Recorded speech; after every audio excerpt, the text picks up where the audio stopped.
I'd always been into frisbees and loved throwing discs and watching them fly. And then it was my Bucks party in Queenstown, and we were very hungover, and we played 3 rounds of 18s with high-speed drivers because we had no idea what we were doing. But I was absolutely hooked after that. I guess I actually probably came into disc golf from Ultimate, but found that there weren't ways to play Ultimate as a family. And then we discovered, while we were down in New Zealand on vacation, disc golf there. And it was like, oh wow, there's a whole sport actually built. Realizing that there was a community of people who loved throwing discs in weird ways and just gave us something fun to do together as a family. Hi, I'm Bob. And I'm Dave. We are Loop Discs. And this is The Wonder. But I remember hearing someone in an interview saying the thing about disc golf is you can show it to 20 new people, 1 or 2 of those people will become completely obsessed.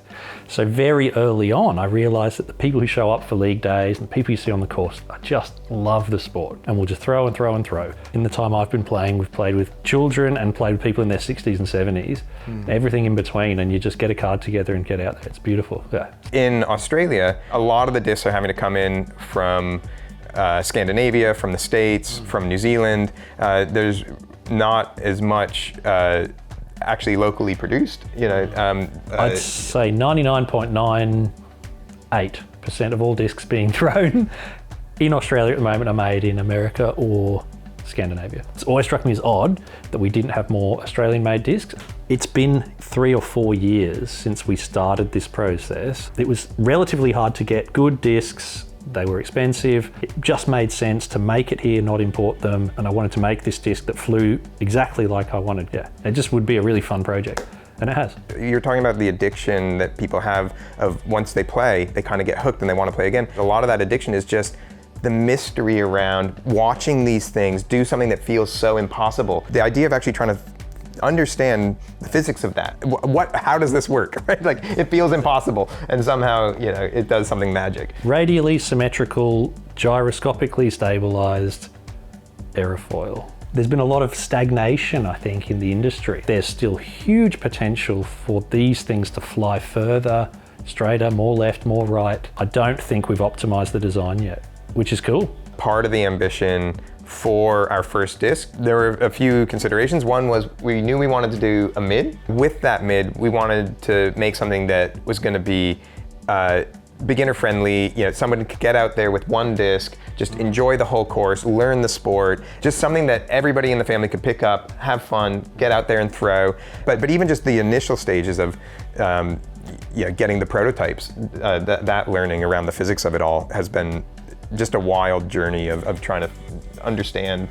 There was a lot of failed moments, but each time you take a little piece of it and kind of incorporate it. This is the time lapse of building the 3D printer. Which meant we could come up with an idea, put on a print, have it ready to go for the next day, the next time we met up. And I think just that rapid turnaround meant that we were able to get through, dozens. We had dozens of iterations and doing these branched evolutions and get those learnings a lot faster by having it all that R&D and all that prototyping in-house. I would estimate 120 3D prints or iterations of design, just years and years and years of iterating, and we got it to this flight that was so good and we loved it, but we did not know.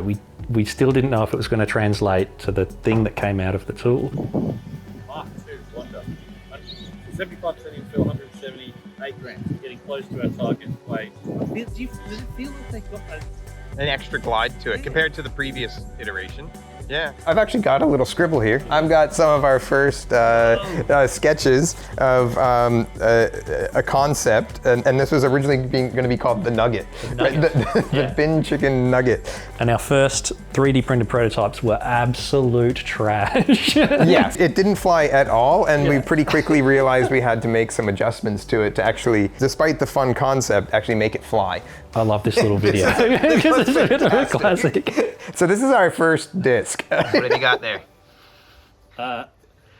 First disc may not meet PDGA specifications, and it didn't print circularly for some reason, but it was just one of those moments that's like, it's good, but it's 3 steps forward, 2.5 steps backwards, but we're making progress. And that was the first successful time of taking a 3D model out of a computer and getting it physical and real in the world. So despite being a little wonky, it was an important milestone. I think we've got an example in here where it's the first time we're bringing out the injection molded TPU discs to compare against the PLA 3D print. And it was a moment of truth, right? Like, we didn't know, is this thing gonna fly? Well, oh my God. So I think we need to kind of just play with these and find ones that have a good clean bottom rim. This one's looking pretty good. This is with a foaming agent, a 164 foaming agent. Like, look, that's clean. But look, 168. This is a 168, and you can see the little bubbles, you know. We've done the hard yards. We had a lot of confidence in our 3D model. Yeah. And we didn't know, is this going to fly the same, right? Like, and so you've just spent thousands of dollars, right, cutting metal, but we made sure we had a escape plan. So we were prepared for a failure at that stage as well. Anyway, so I think we can throw that 168. Should we do it? I'm nervous. I feel like it's going to flip. Yeah, that one's intact. For the love of God, stand up, Dave. Okay. You want to see this thing fly? I'm nervous. Probably still work to do, but it's in our hands. First injection mold. We'll see how it matches up with the 3D print. Yeah. You going? Or should I sure. go? We'll go at the same time? Same time. Here we go. All right. There you go. 1, 2, 3. Oh, that's pretty cool. They Look fly. how straight that is.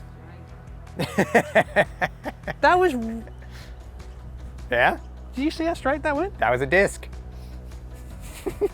And to our delight, it did what the 3D print did. I think that was the most satisfying moment in the whole process. It was incredibly validating, and it was very, very exciting. It's flying, and you think, all right, we're done, it's fate, and it just lifts and just keeps going and ends beautifully straight and soft. And it's just that was like the that was the moment where you just went, okay, this is something different. This is something that there was such a relief at that moment. You know, everything that we'd kind of built towards actually kind of was doing what we hoped. I love this photo. So this just captures the essence of the project for me.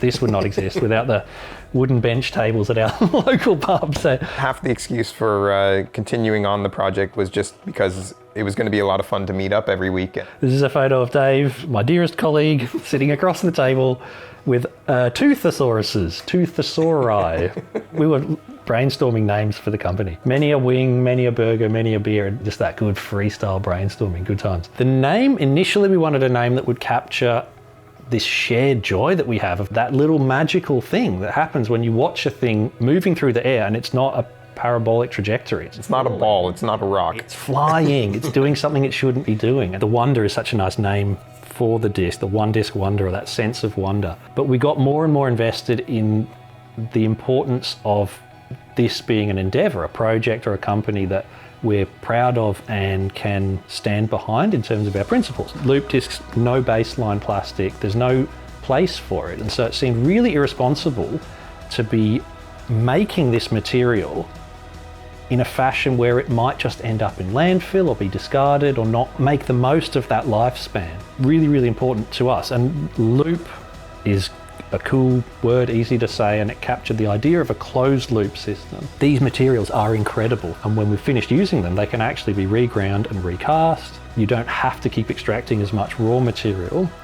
You can close that loop and keep reusing the material. I think the reason we're so happy with what we've made is we didn't rush. We just took as long as we needed to do it right. And it's been an absolute joy, the whole process. As we were trying to figure out, what did we want the disc to do? We wanted a straight mid that really kind of everybody could have fun with. Yeah. 4 years, 120 prints, 78 beers, 400 chicken wings. We did it. We did it.